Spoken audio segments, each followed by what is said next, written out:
అదే RTV app వార్తల్ని క్షణాల్లో చదివే అవకాశం ఉంటుంది. ఒక న్యూస్ పేపర్, ఒక టెలివిజన్ ఛానల్ మీ చేతుల్లో ఎప్పుడూ ఉంటాయి. మొత్తం ఆంధ్రప్రదేశ్లో లోక్సభ ఎన్నికల స్టడీ చూపించబోయే ముందు మొట్టమొదట కాకినాడలో గెలిచేదెవరో చెప్తాను. నాకు మంచి మిత్రుడు వైసీపీ అభ్యర్థి చలమలశెట్టి సునీల్. ఆయన ఏ పార్టీ నుంచి పోటీ చేస్తే ఆయనతో పాటు ఆ పార్టీ పరాజయం పాలవుతుందని వాట్సాప్లో తిరుగుతున్న మూఢనమ్మకం. ఈసారి కూడా అది నిజం అవుతుందో లేదో ఒకసారి చూద్దాం. తూర్పుగోదావరి జిల్లాలో కీలక ఎంపీ సీట్ కాకినాడ. జనసేన నుంచి తంగెళ్ల ఉదయ్ శ్రీనివాస్ పోటీ పడుతున్నారు. చలమలశెట్టి సునీల్ ఇక్కడ వరుసగా 3 సార్లు ఓడిపోయారు. గతంలో పీఆర్పీ, వైసీపీ తర్వాత టీడీపీ, ఇప్పుడు వైసీపీ నుంచి సునీల్ పోటీ చేస్తున్నారు. తన తల్లి జన్మస్థానం నుంచి ఆయన 4వసారి అదృష్టాన్ని పరీక్షించుకుంటున్నారు. అయితే 2019లో టీడీపీ అసెంబ్లీ అభ్యర్థుల కన్నా సునీల్కు 70,000 ఓట్లు ఎక్కువ రావటం చాలా ఇంట్రెస్టింగ్ పాయింట్. అయినా ఆయన ఓడిపోయారు. ఇక జనసేన అభ్యర్థి ఉదయ్ శ్రీనివాస్పై వ్యక్తిగత ఆరోపణలు లేకపోవడం ప్లస్ పాయింట్. పవన్ కళ్యాణ్ అభ్యర్థిగా వచ్చే వరకు ఆయన పిఠాపురం ఇన్ఛార్జిగా ఉన్నారు. అక్కడ జనసేన నేతలతో విభేదాలు ఉదయ్కు మైనస్ పాయింట్గా కనిపిస్తున్నాయి. పిఠాపురం అసెంబ్లీలో పవన్కు పడే ఓట్లలో క్రాస్ ఓటింగ్ జరిగే అవకాశం ఉందన్న అనుమానాలు కూడా వస్తున్నాయి. అది ఉదయ్కి కాస్త ప్రతికూలంగా మారే ఛాన్స్ కూడా ఉంది. ఆర్థికంగా బలంగా లేకపోవటం కూడా ఉదయ్కు ఉన్న ఒక మైనస్ పాయింట్. అయినా కూటమి ఇక్కడ బలంగా ఉండటం ప్లస్ పాయింట్గా మారింది. వైసీపీపై వ్యతిరేకత కలిసి వస్తుందని మా స్టడీలో తేలింది. ఓవరాల్గా కాకినాడ ఎంపీ సీట్లో ఉదయ్ శ్రీనివాస్ గెలిచే అవకాశాలు విస్పష్టంగా కనిపిస్తున్నాయి.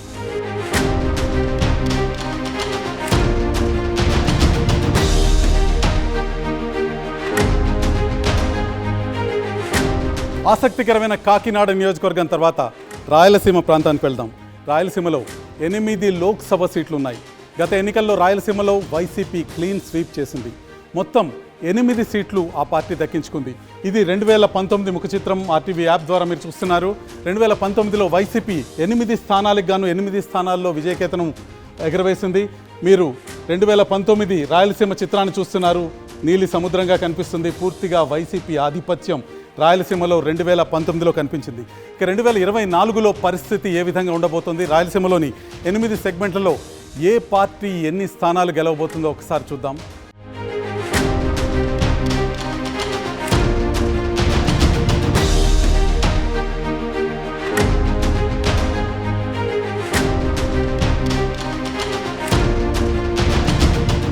రాయలసీమలో కీలక లోక్సభ స్థానం నంద్యాల.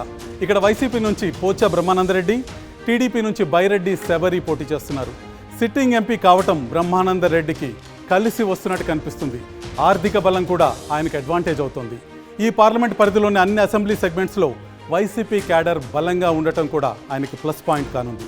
ఇక టీడీపీ అభ్యర్థి బైరెడ్డి శబరి మొన్నటి వరకు బీజేపీలో ఉండటంతో కూటమి బలం కలిసి వస్తున్నట్టే కనిపిస్తుంది. నంద్యాలలో టీడీపీ అభ్యర్థి టికెట్ భూమా బ్రహ్మానందరెడ్డికి ఇవ్వకపోవటం శబరికి మైనస్ పాయింట్ అవుతుంది. భూమా ప్రచారానికి దూరంగా ఉండటం ఆమె విజయావకాశాలపై ప్రభావం ఎంతో కొంత చూపించే అవకాశం ఉంది. ఇప్పటికే ఈ పార్లమెంట్ పరిధిలోని శ్రీశైలం, నందికొట్కూరు, పాణ్యం, నంద్యాల, డోన్ అసెంబ్లీ సెగ్మెంట్స్లో వైసీపీ విజయం సాధిస్తుందని మా స్టడీలో చెప్పాము. ఆళ్లగడ్డ, బనగానపల్లిలో మాత్రమే టీడీపీ విజయం సాధించబోయే అవకాశాలు కనిపిస్తున్నాయి. ఓవరాల్గా నంద్యాల పార్లమెంట్లో వైసీపీ అభ్యర్థి పోచా బ్రహ్మానందరెడ్డి గెలుస్తారని ఆర్టీవీ స్టడీలో తేలింది. నంద్యాల తర్వాత కర్నూలు లోక్సభ పరిస్థితి ఒకసారి చూద్దాం. బీసీ ఓటర్ల ప్రభావం ఎక్కువగా ఉండే లోక్సభ స్థానం ఇది. టీడీపీ అభ్యర్థి బస్తిపాటి నాగరాజుకు కుల సమీకరణలు ప్లస్ పాయింట్ అవుతాయి. కర్నూలు లోక్సభ పరిధిలో కురువ ఓటర్లు ఎక్కువగా ఉండటం నాగరాజుకు కలిసొచ్చే అంశం. వైసీపీ అభ్యర్థి బీవై రామయ్యకి సొంత పార్టీనే ప్రచారంలో కలిసి రాకపోవటం మనకు కనిపిస్తుంది. వైసీపీలోని కీలక నేతలు కూడా రామయ్యకు అనుకూలంగా లేకపోవటం మైనస్ పాయింట్ అవుతుంది. కర్నూలు పార్లమెంట్ పరిధిలోని కర్నూలు, ఎమ్మెగనూరు అసెంబ్లీ సెగ్మెంట్లలో టీడీపీ గెలుస్తుందని మా స్టడీలో చెప్పాం. పత్తికొండ, కొడుమూరు, మంత్రాలయం, ఆలూరు, ఆదోన్లో వైసీపీ గెలవబోతుందని కూడా ఇప్పటికే క్లియర్ అయింది. ఓటర్లు ఈ సెగ్మెంట్స్లో ఎమ్మెల్యేలుగా వైసీపీ అభ్యర్థులను గెలిపించినప్పటికీ పార్లమెంటుకి మాత్రం టీడీపీ వైపు మొగ్గుతారని మా స్టడీలో తేలింది. మొత్తంగా క్రాస్ ఓటింగ్తో కర్నూలు పార్లమెంట్లో టీడీపీ అభ్యర్థి బస్తిపాటి నాగరాజు గెలుస్తారని ఆర్టీవీ స్టడీ చెప్తోంది.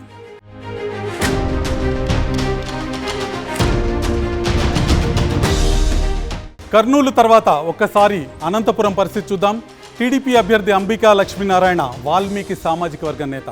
అనంతపురం పార్లమెంట్లో వాల్మీకి ఓటర్లు ఎక్కువగా ఉండటం ఆయనకు కలిసి వస్తుంది. లక్ష్మీనారాయణ హిందూపురానికి చెందిన లీడర్ అయినా అనంతపురంలో టీడీపీ కూటమి క్యాడర్ ఆయన కోసం కష్టపడటం ప్లస్ పాయింట్ అవుతుంది. వైసీపీ అభ్యర్థి శంకర్ నారాయణకి కుల సమీకరణలు మైనస్ అవుతున్నాయి. శంకర్ నారాయణ కురుబ కావడంతో వైసీపీలోని వాల్మీకి సామాజిక వర్గం నేతల్లో వ్యతిరేకత ఈయనకు ప్రధానంగా మైనస్ పాయింట్ అవుతుంది. అనంతపురం లోక్సభ పరిధిలోని రాయదుర్గం, ఉరవకొండ, గుంతకల్లు, సింగనమల, కళ్యాణదుర్గం అసెంబ్లీ సెగ్మెంట్లో టీడీపీ అభ్యర్థులు గెలుస్తారని ఇప్పటికే మా స్టడీలో మేము చెప్పాము. తాడిపత్రి, అనంతపురం అర్బన్లో మాత్రమే వైసీపీ గెలిచే ఛాన్స్ ఉంది. ఓవరాల్గా అనంతపురం లోక్సభ స్థానంలో టీడీపీ అభ్యర్థి అంబికా లక్ష్మీనారాయణ విజయం సాధిస్తారని ఆర్టీవీ స్టడీలో తేలింది.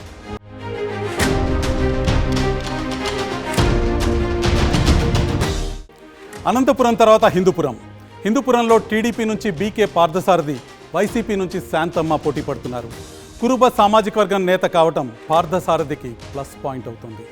హిందూపురంలో కురుబల ఓట్లు డిసైడింగ్ ఫ్యాక్టర్గా కనిపిస్తున్నాయి. మడకసిరలో టీడీపీ అభ్యర్థి పుంజుకోవటం పార్లమెంటులో ఆ పార్టీ అభ్యర్థికి కలిసి వస్తుంది. ధర్మవరం అసెంబ్లీ సెగ్మెంట్లో బీజేపీ అభ్యర్థి సత్యకుమార్ బలంగా ఉండటం కూడా టీడీపీ అభ్యర్థికి ప్లస్ పాయింట్ అవుతుంది. రాప్తాడు అసెంబ్లీ నియోజకవర్గంలో టీడీపీపై ఉన్న వ్యతిరేకత పార్లమెంట్ ఎన్నికల్లో కాస్త ప్రభావం చూపిస్తుంది. ఇక వైసీపీ అభ్యర్థి శాంతమ్మ నాన్ లోకల్ కావటం, భాషా సమస్య ఉండటం ఆమెకు మైనస్ పాయింట్ అవుతుంది. మొత్తంగా 4-5 అసెంబ్లీ సెగ్మెంట్లో టీడీపీ బలం పెరుగుతోంది. టఫ్ ఫైట్ కనిపిస్తున్న టీడీపీ అభ్యర్థి పార్థసారథి గెలుస్తారని ఆర్టీవీ స్టడీ చెప్తుంది.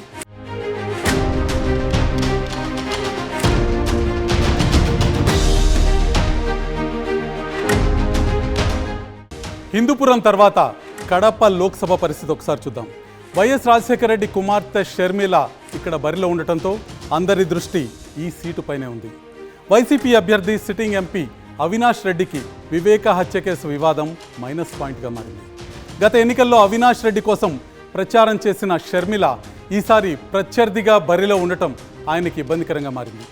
వివేక కూతురు డాక్టర్ సునీత కూడా ప్రచారం చేయడంతో సానుభూతి ఓట్లు షర్మిలకు పడే ఛాన్స్ ఉంది. అవినాష్ రెడ్డి కోసం వైఎస్ భారతి ఇంటింటికి తిరిగి ప్రచారం చేయటం అవినాష్ రెడ్డికి అనుకూలంగా ఉంది.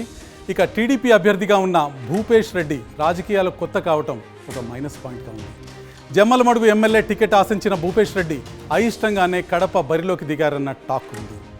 కడప లోక్సభ పరిధిలోని 5 అసెంబ్లీ నియోజకవర్గాల్లో వైసీపీ విజయకేతనం ఎగరవేస్తోందని మా స్టడీలో చెప్పాం. అంతిమంగా వైసీపీ అభ్యర్థి అవినాష్ రెడ్డి కడపలో మరోసారి గెలుస్తారని మా స్టడీ చెప్తోంది.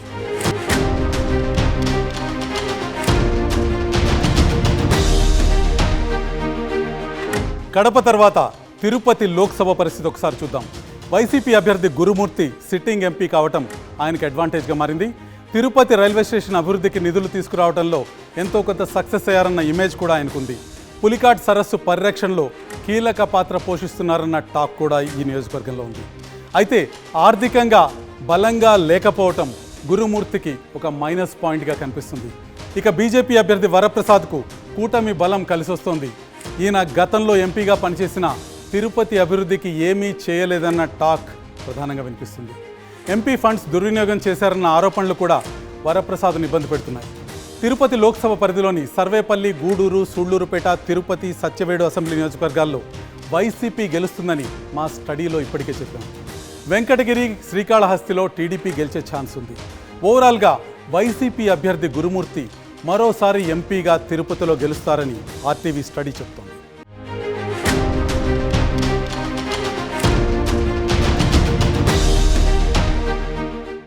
తిరుపతి తర్వాత రాజంపేట లోక్సభ పరిస్థితి ఒకసారి చూద్దాం. మాజీ ముఖ్యమంత్రి నల్లారి కిరణ్ కుమార్ రెడ్డి బీజేపీ అభ్యర్థిగా ఇక్కడి నుంచి బరిలో ఉన్నారు. ముఖ్యమంత్రిగా పనిచేసిన ఇమేజ్ ఆయనకు ఎంతో కొంత కలిసి వచ్చేటట్టు కనిపిస్తుంది. మంత్రి పెద్దిరెడ్డి రామచంద్రారెడ్డిపై పలు ఆరోపణలు చేసి వాటిని జనంలోకి తీసుకువెళ్లడంలో ఎంతో కొంత సక్సెస్ అయ్యేనట్టు కూడా కనిపిస్తుంది. రాజంపేట అసెంబ్లీలో టీడీపీ బలం పెరగటం నల్లారికి ప్లస్ పాయింట్ అవుతుంది. ఇక వైసీపీ అభ్యర్థి పెద్దిరెడ్డి మిథున్ రెడ్డి 2 సార్లు ఎంపీగా గెలిచినా కేంద్రం నుంచి ప్రాజెక్టులు తీసుకురావడంలో ఫెయిల్ అయ్యారన్న టాక్ ఉంది. మిథున్ రెడ్డిపై వ్యతిరేకత క్రమంగా పెరగటం ఇబ్బందికరంగా మారింది.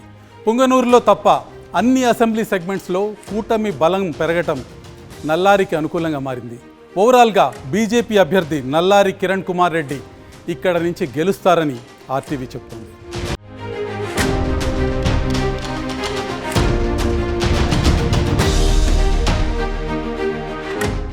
రాజంపేట తర్వాత చిత్తూరు లోక్సభ పరిస్థితి ఒకసారి చూద్దాం.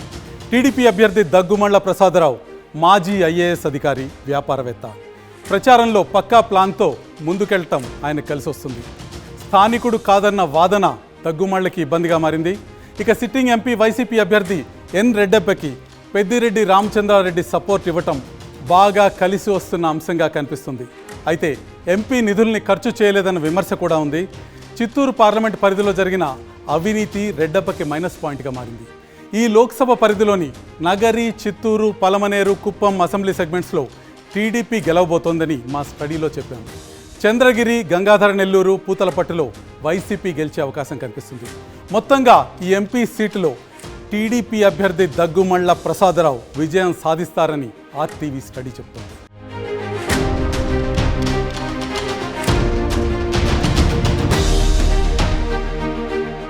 రెండు 2024 లోక్సభ ఎన్నికల్లో రాయలసీమలో ఏ పార్టీ ఎన్ని స్థానాల్లో విజయం సాధించబోతుందో ఆర్టీవీ యాప్ ద్వారా ఒకసారి మనం తెలుసుకుందాం. రాయలసీమలో ఉన్న పరిస్థితి చూస్తే 8 లోక్సభ స్థానాల్లో 4 టీడీపీ, 1 బీజేపీ, 3 స్థానాల్లో వైసీపీ విజయకేతనం ఎగరవేయబోతున్నాయి. వైసీపీ బలం 8 స్థానాల నుంచి 3 స్థానాలకి తగ్గే పరిస్థితి మనకు కనిపిస్తుంది. నంద్యాలలో పోచా బ్రహ్మానందరెడ్డి విజయం సాధించబోతున్నారు, వైసీపీకి విజయాన్ని అందజేయబోతున్నారు. కర్నూలులో నాగరాజు టీడీపీకి విజయాన్ని అందజేయబోతున్నారు. అనంతపురంలో అంబికా లక్ష్మీనారాయణ తెలుగుదేశం విజయకేతనాన్ని ఎగరవేయబోతున్నారు. హిందూపురంలో బీకే పార్థసారథి తెలుగుదేశానికి విజయాన్ని అందజేయబోతున్నారు. ఇక కడపలో వైసీపీ తరఫున వైఎస్ అవినాష్ రెడ్డి విజయం సాధించబోతున్నారు. తిరుపతిలో వైసీపీ తరఫున గురుమూర్తి విజయం సాధించబోతున్నారు.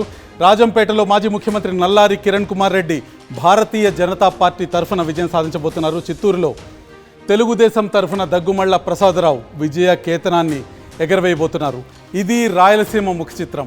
ఇక కోస్తాంధ్ర పరిస్థితి ఏ విధంగా ఉంటుంది, కోస్తాంధ్రలోని నియోజకవర్గాల్లో ఏ పార్టీ బలాబలాలు ఏ విధంగా ఉండబోతున్నాయో ఒకసారి చూద్దాం.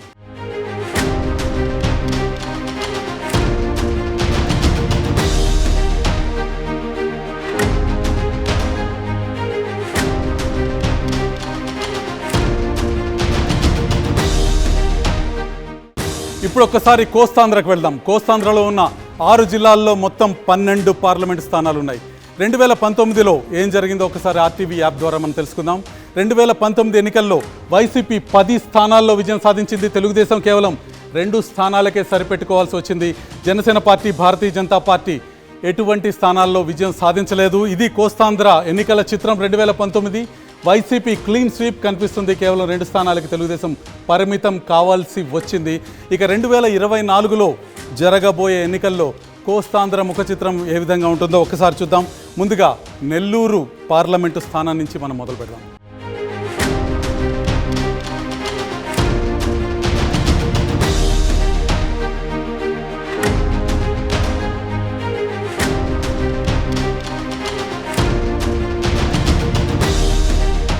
నమస్తే అండి.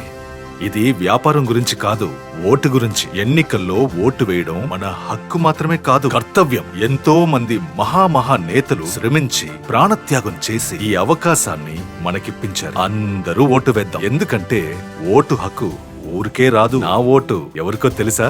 అది సీక్రెట్ అండి.